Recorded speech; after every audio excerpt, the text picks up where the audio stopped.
Topic हमारा start हो रहा है आज CVT, constant voltage transformer.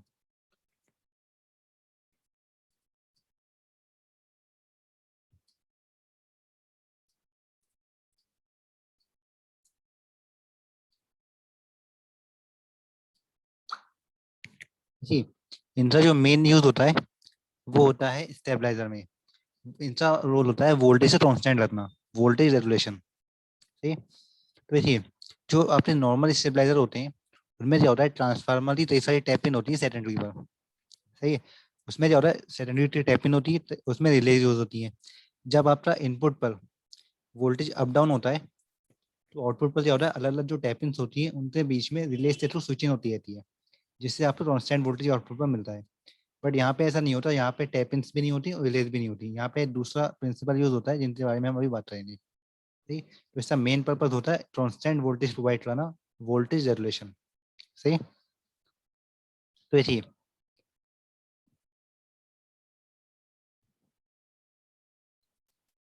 Sir hello sir. हाँ बताइए।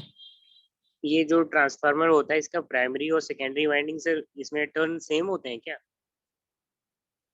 प्राइमरी और सेकेंडरी में देखिए, इसमें प्राइमरी में क्या होता है, प्राइमरी और सेकेंडरी में टर्न्स तो सेम नहीं, तो ये कंपलसरी नहीं है। सेम रखना कंपलसरी नहीं है, सेम रख सकते हैं पर कंपलसरी नहीं होता है। सेम वहां पे रखे जाते हैं। देखिए, अगर आप सपोज इनपुट से सप्लाई ले रहे हैं, यहाँ पे जो ये लाइन है, ठीक है, उस लाइन में अगर आप दो पैरेलल में कैपेसिटर यूज कर रहे हैं तो वहां पे कैपेसिटर का जो रोल हो जाता है वो होता है वोल्टेज को चेंज करना। Capacitor as a voltage divider use होता है।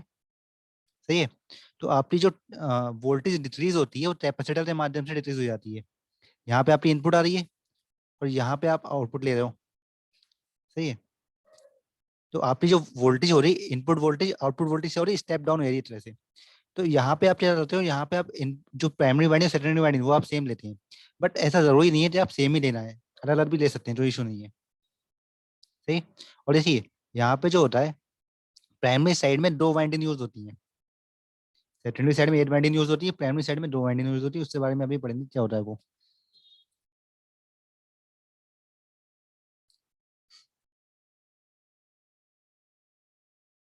देखिए,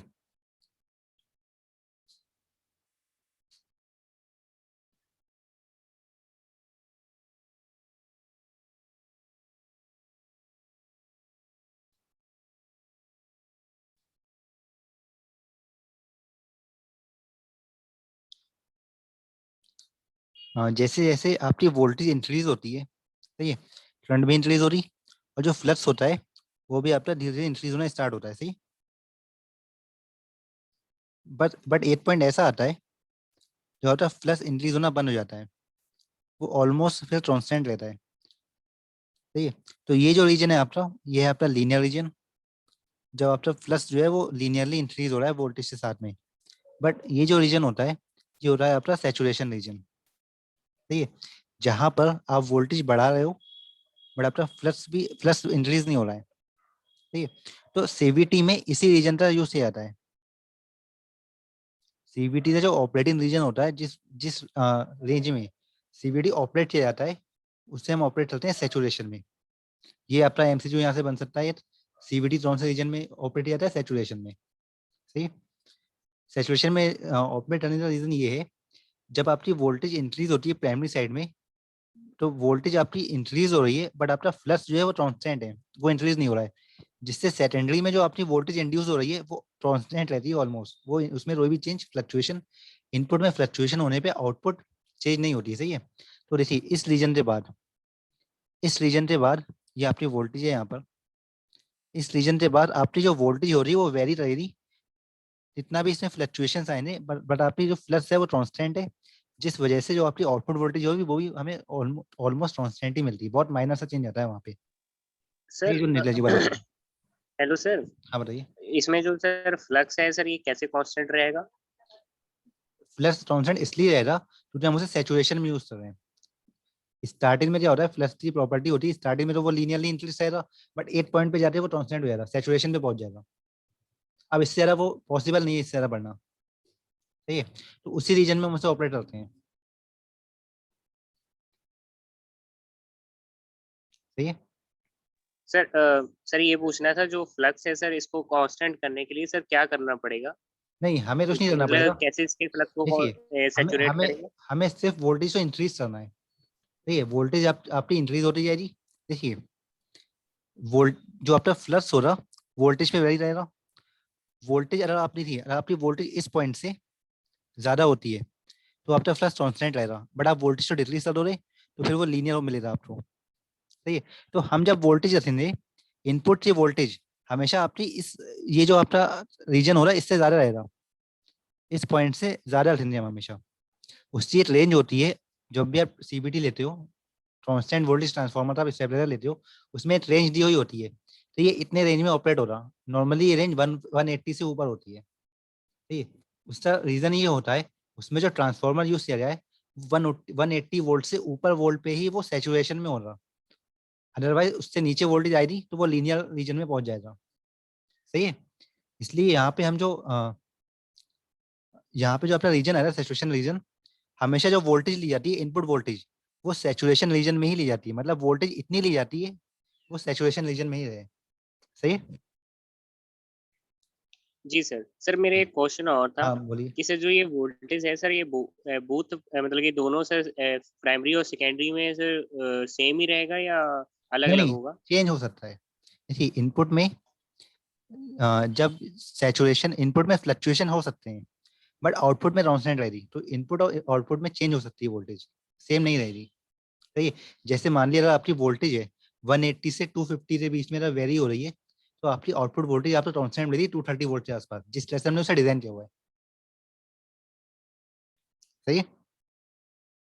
मतलब सर इनपुट पे भले ही कुछ हो और आउटपुट पे सर 230 हाँ हाँ, मिलेगा? आउटपुट वोल्टेज डिजाइन, आउटपुट की जो सेकेंडरी हो रही वो इस तरह से डिजाइन हो रही, तो जितना यहाँ पे फ्लक्स आपको मिल रहा है कांस्टेंट। सही है।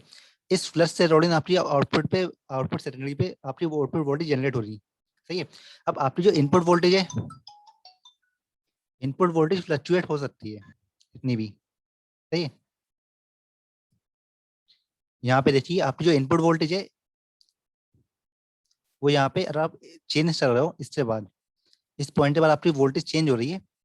सही, वोल्टेज इंक्रीज हो रही है। इस लाइन का मतलब यही है, जो हॉरिजॉन्टल लाइन है एक्स एक्सिस पे वोल्टेज इंक्रीज हो रही है, बट फ्लक्स जो है वो कांस्टेंट है। तो इस कांस्टेंट फ्लक्स की वजह से जो आपकी आउटपुट वोल्टेज आ रही है वो भी कांस्टेंट हो रही है। सही है?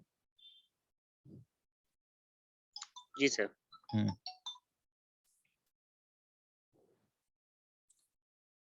तो इसलिए हाँ,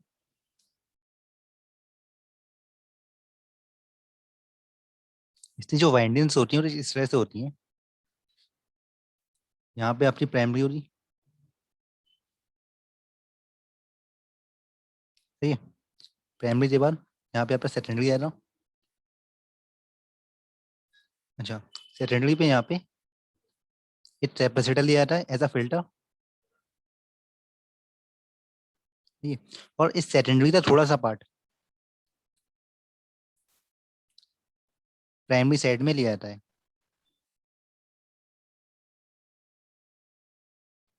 सर फीडबैक के रूप में। हाँ, ये आपका एज अ फीडबैक टर्म होता है।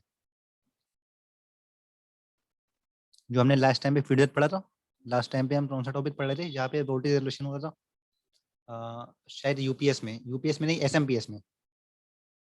एसएमपीएस में हम वोल्टेज रेगुलेशन पढ़ रहे थे, जब वोल्टेज आपकी इंक्रीज हो रही थी, यस सर। थोड़ा सा वोल्टेज का पार्ट आपका इनपुट में जाता है, फीडबैक चलते हैं। सेम चीज यहाँ पे होती है। और सेकेंडरी थोड़ा सा, सेकेंडरी वाली जो वाइंडिंग होती है, थोड़ी वाइंडिंग हम प्राइमरी में लेते हैं, जिसे हम बोलते हैं कंपनसेशन वाइंडिंग। जो भी वोल्टेज में चेंज आ रहा है, अगर आउटपुट में कोई, अगर इनपुट की जैसे आउटपुट, इनपुट में अगर चेंज आ रहा है, तो और अगर आउटपुट में थोड़ा सा चेंज आता भी है, तो वो क्या होता है, इस वाइंडिंग के थ्रू कंपनसेट हो जाता है। सही है?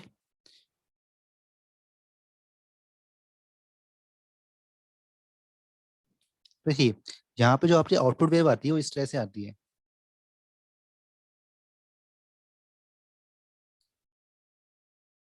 यहाँ पे आप इनपुट सप्लाई ले रहे हैं।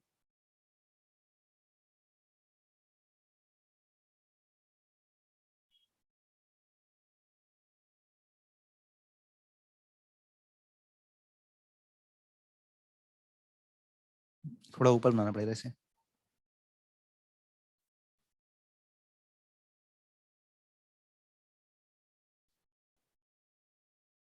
देखिए स्टार्टिंग में क्या हो रहा है, यहाँ पे जो आपकी वोल्टेज है 0 से मैक्सिमम पे चेंज हो रही है।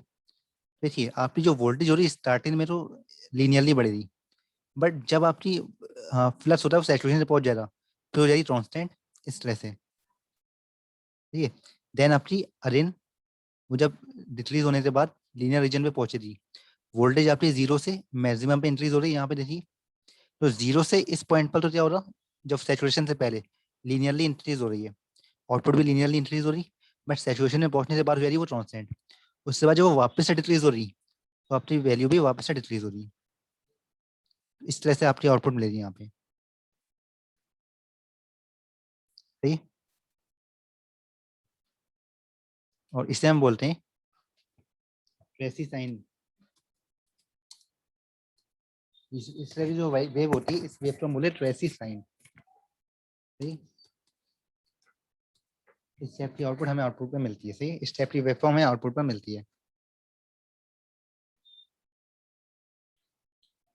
देखिए इससे बहुत सारे एडवांटेज होते हैं, जैसे इसमें वोल्टेज रेगुलेशन अच्छा होता है। अच्छा इसमें एक चीज और है, यहाँ पे जो नॉर्मल स्टेबलाइजर होते हैं, नॉर्मल स्टेबलाइजर में ट्रिपिन होती है, जो कई सारी सेकेंडरी भी जो टैप इन होती हैं, एक टैप इन से दूसरे टैप में ट्रिप हो रही होती है। तो उसमें क्या होता है, जो जब एक ट्रिप से दूसरे ट्रिप एक पॉइंट से दूसरे पॉइंट में जब स्विच होती है सप्लाई, तो उसमें जो आपके इलेक्ट्रॉनिक लोड है वो इलेक्ट्रॉनिक लोड उसमें स्विच ऑफ हो सकते हैं, क्योंकि आपकी सप्लाई स्विच हो रही है। तो मेनली जो आपके इलेक्ट्रॉनिक लोड होते हैं उनके लिए यहाँ पे यूज होता है आपका कांस्टेंट वोल्टेज ट्रांसफार्मर। यहाँ पे कोई भी स्विचिंग यूज नहीं हो रही है, बिना किसी स्विचिंग से ही यहाँ पे जो आपकी वोल्टेज है वो कांस्टेंट रखी जा रही है। तो मतलब इनपुट पे फ्लक्चुएशन आ भी सर रहे हैं। हाँ बताइए। सर मतलब ये है कि जो इलेक्ट्रॉनिक्स जो कंपोनेंट होते हैं उन्हें एक सेपरेट अलग से सर ट्रांसफार्मर लगा के सप्लाई दी जाती है। देखिए हाँ, जैसे जो आपका यूपीएस का रोल होता है, यूपीएस से दो एडवांटेज होते हैं। पहली एडवांटेज तो ये वो फ्लक्चुएशन में भी जो फ्लक्चुएशन को भी डबल करता है, दूसरी चीज बैकअप भी देता है। बट जो कांस्टेंट वोल्टेज ट्रांसफार्मर होता है उसमें कोई बैकअप नहीं होता, उसमें कोई बैटरी यूज नहीं हो रही होती। अगर मेन सप्लाई आपकी फेल हो रही होती है तो आपको आउटपुट नहीं मिलती है। बट यहाँ पे एडवांटेज आपको ये मिलती है, अगर मेन सप्लाई में फ्लक्चुएशन आ रहे होते हैं तो आपकी आउटपुट में फ्लक्चुएशन नहीं आती, आउटपुट में कांस्टेंट सप्लाई मिल रही होती है। सही, अच्छा तो वहां पर इसे यूज करते हैं। और इससे जो लिमिटेशंस हैं इनकी एफिशिएंसी बहुत कम होती है। ठीक है, इनकी एफिशिएंसी बहुत कम होती है। दूसरी चीज ये ओवर साइज होते हैं, इनका साइज बड़ा होता है, और इनकी हाई कॉस्ट होती है, कॉस्ट इनकी थोड़ी ज्यादा होती है। ये इनके डिसएडवांटेज है। सर इस टाइप के सर जो ट्रांसफार्मर है कहाँ पे यूज किए जाते हैं? कांस्टेंट वोल्टेज ट्रांसफार्मर, इनका रोल मेनली स्टेबलाइजर में होता है। और ये जो स्टेबलाइजर होते हैं ये वहां पे यूज होते हैं जहाँ पे आपने फ्लक्चुएशंस आपको नहीं चाहिए आउटपुट पे। कोई ऐसा आपका लोड है जहाँ पे आपको फ्लक्चुएशंस नहीं चाहिए, कांस्टेंट सप्लाई चाहिए, वहां पर ये यूज होते हैं। सही है। सर जैसे सर इसमें सर जो मैग्नेटिक फ्लक्स होता है वो कांस्टेंट होता है, तो सर हम्म। इसकी कोर भी तो सर सैचुरेट हो जाएगी, तो उसका भी सर कोई ड्रॉबैक होगा ना इसमें सर? हाँ, ट्रोल भी आपकी सैचुरेट नहीं, इसीलिए तो इसी देखिए अ, जो आपकी वोल्टेज है देखिए, इसीलिए तो आपकी जो आउटपुट वोल्टेज है वो लिमिट चलती है। देखिए जैसे मैंने आपको बताया, इसकी रेंज मैंने आपको बताई 180 से करीब 240 या 250।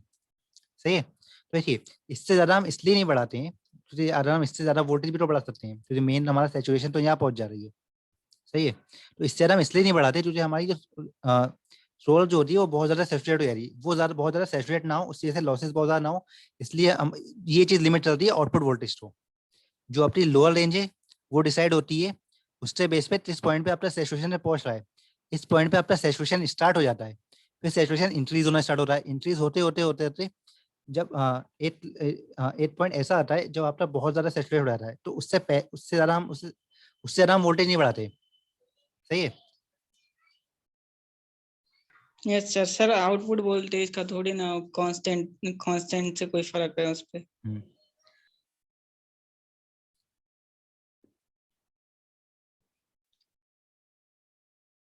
सही है, क्लियर है। सर एक बार ये कर्व सर फिर से बता दीजिए। अच्छा ये वाला देखिए, यहाँ पे आपकी इनपुट वोल्टेज है और यहाँ पे आपका फ्लक्स जनरेट हो रहा है।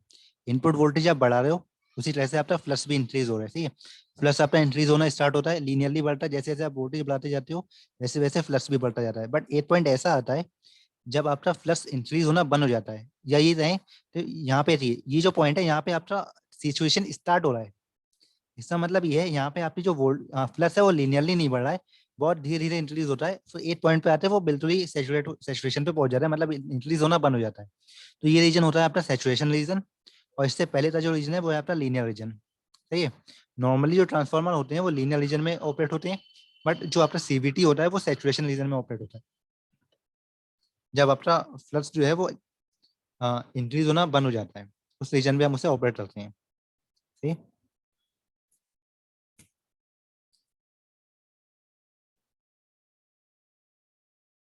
क्लियर है?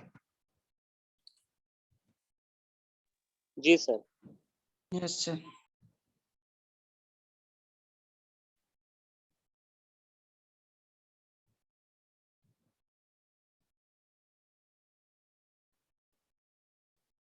अच्छा, और ये जो बिहेवियर होता है इसे हम बोलते हैं फेरो रेजोनेंस। जब वोल्टेज बढ़ने पर आपका फ्लक्स इंक्रीज नहीं होता है, मतलब सैचुरेशन पहुंच जाता है, ये जो बिहेवियर होता है इसे हम बोलते हैं फेरो रेजोनेंस। सही।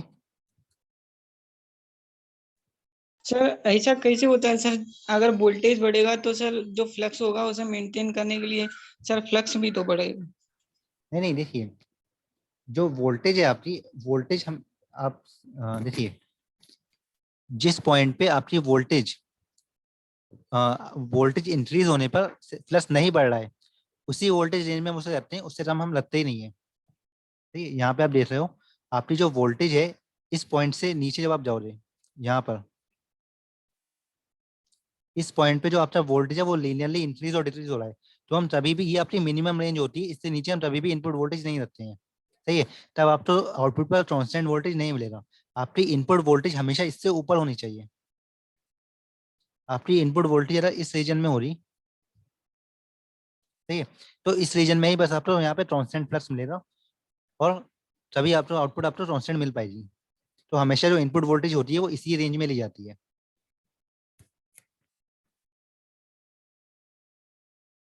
सही है।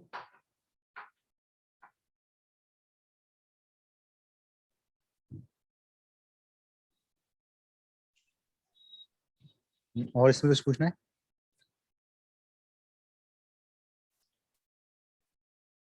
No sir. देखिए ये आई थिंक आपका सिलेबस इसमें इतना ही था, और इसमें कुछ बचा है क्या पूरे आईसी में?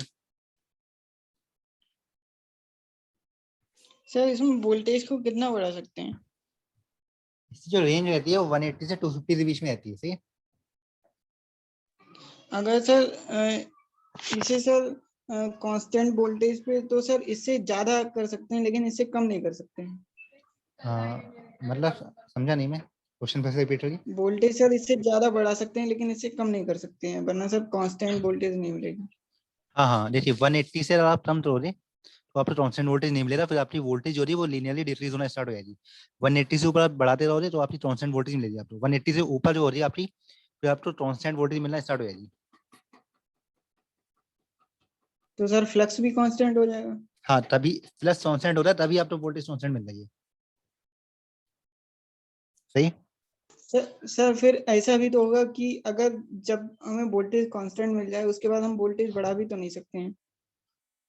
नहीं, तो वोल्टेज आपको कांस्टेंट ही चाहिए ना, आप जहाँ पे आपको कांस्टेंट वोल्टेज चाहिए वहां आप इसे यूज करें। नहीं, जहाँ पे आपको कांस्टेंट वोल्टेज चाहिए, जो आपकी एप्लीकेशन ऐसी है जहाँ पे आपने इनपुट में फ्लक्चुएशन हो रहे हैं, उन फ्लक्चुएशन को आपने रिमूव करना है। फ्लक्चुएशन आपकी रिक्वायरमेंट नहीं है, आप चाहते हो आपको कांस्टेंट वोल्टेज मिले, वहीं आप इसे यूज करें। सही। Yes sir. सर मतलब इसे sir as a AC filter काम करता है। एजी फिल्टर नहीं रह सकते हम, क्योंकि फिल्टर अगर हो जाएगा, फिल्टर हो जाएगा हार्मोनिक्स को रिमूव करना, ये हार्मोनिक्स को रिमूव नहीं करता है, ये जो इनपुट में फ्लक्चुएशंस हो रहे हैं उन्हें रिमूव करता है। सही है।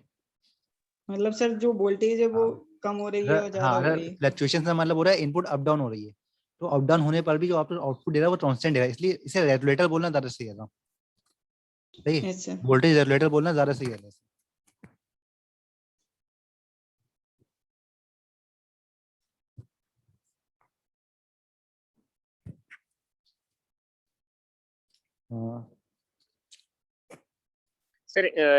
सर इस समय इसका यूज होता है कि नहीं सर करंट में? इस समय कांस्टेंट वोल्टेज ट्रांसफॉर्मर क्योंकि इस समय ऐसे यूपीएस आ रहे हैं तो यूपीएस का यूज ज्यादा होता है, क्योंकि यूपीएस में आपको एडवांटेज मिल जाती है कि वहाँ पे बैकअप भी आपको मिल जाता है। मेन सप्लाई फेल हो रही है तो आपको बैकअप भी मिल जाता है वहाँ पे, ठीक है। तो सर यूपीएस में इस टाइप के सर ट्रांसफार्मर का यूज नहीं होगा? नहीं यूपीएस वाला प्रिंसिपल पे काम करता है। यूपीएस का प्रिंसिपल तो हमने पढ़ा है ना लास्ट टाइम। Yes sir. हाँ यूपीएस अलग प्रिंसिपल पे काम करता है।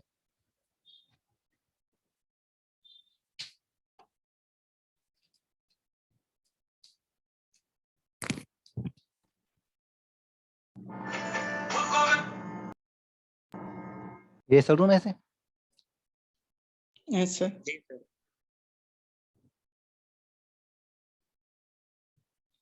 वैसे इसमें सिलेबस आपका पूरा हो जाए, कुछ अगर बचा हो रहा तो फिर देख लेंगे बाद में।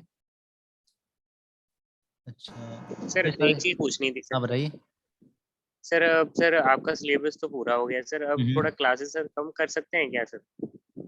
यस सर, सही सिलेबस सर, अच्छा नहीं मुझे कोई सिलेबस सर प्रॉब्लम आगे नहीं बढ़ता है। जा रहा है, हम लोग कवर नहीं कर पा रहे। अच्छा क्या अच्छा है क्योंकि ना सर कि बहुत सारा सिलेबस है और हम लोगों को सर टाइम भी नहीं इतना मिलता है, और सर अच्छा, सारा yes, दिन sir. क्लासें होती हैं। अच्छा तो सर सर बीच बीच में सर क्लासें एक टाइम 1 घंटा की रोज क्लास रख लीजिए, बाकी सर हम लोगों को टाइम मिल जाएगा 1-2 घंटे का। नहीं वैसे सर, जैसे मंडे टू फ्राइडे तो बहुत- आपकी 1 आवर की क्लास होती है आईसी, और 1 आवर आपका आईडीडी चलता है। तो मेन चीज ये है, मुझे कोई प्रॉब्लम नहीं है, लेकिन फिर आप मुझे भी तो इंस्ट्रक्शन सर, होती है ना, क्लास लेनी है डेली, ये चीज है मेरे सर पौने घंटे का बना लीजिए सर, 2 प्लस कितने घंटे का? हाँ सर। पौना घंटा सर, मतलब अगर जैसे आज अच्छा 2 मतलब घंटा सुबह था। Total last 1.5 hour. हाँ सर 1 Yes. 1 आवर की रख लीजिए सर, बेटर रहेगा सर। हम लोग भी अपना सर सिलेबस पूरा कर लेंगे, क्योंकि सर हम लोग आईसी वगैरह है सर, ईडीडी वगैरह है सर, अभी तक मेरा कंप्लीट हम लोगों का कंप्लीट नहीं हुआ है। अच्छा अच्छा नहीं देखिए मुझे तो प्रॉब्लम नहीं है, मैं तो, लेकिन ये मेरे ऊपर भी इंस्ट्रक्शन होती है कि आप तो क्लास लेनी है, ये चीज है। सर अब तो बहुत गलती केवल लेंगे ना।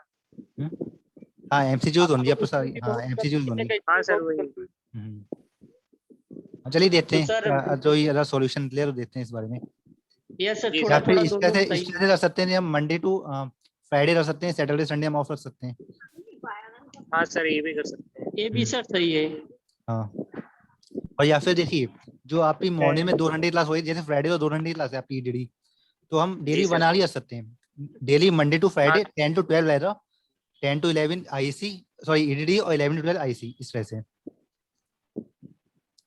Monday to Friday 1 hour EDD और 1 आवर यस सर, आईसी, और सैटरडे संडे ऑफ। सर ऐसे ही ठीक है। Yes sir. हेलो सर तब कल से ऑब्जेक्टिव चलेगा? नहीं आज ही स्टार्ट होते हैं, अभी तो 30 मिनट्स है ना। हाँ बताइए।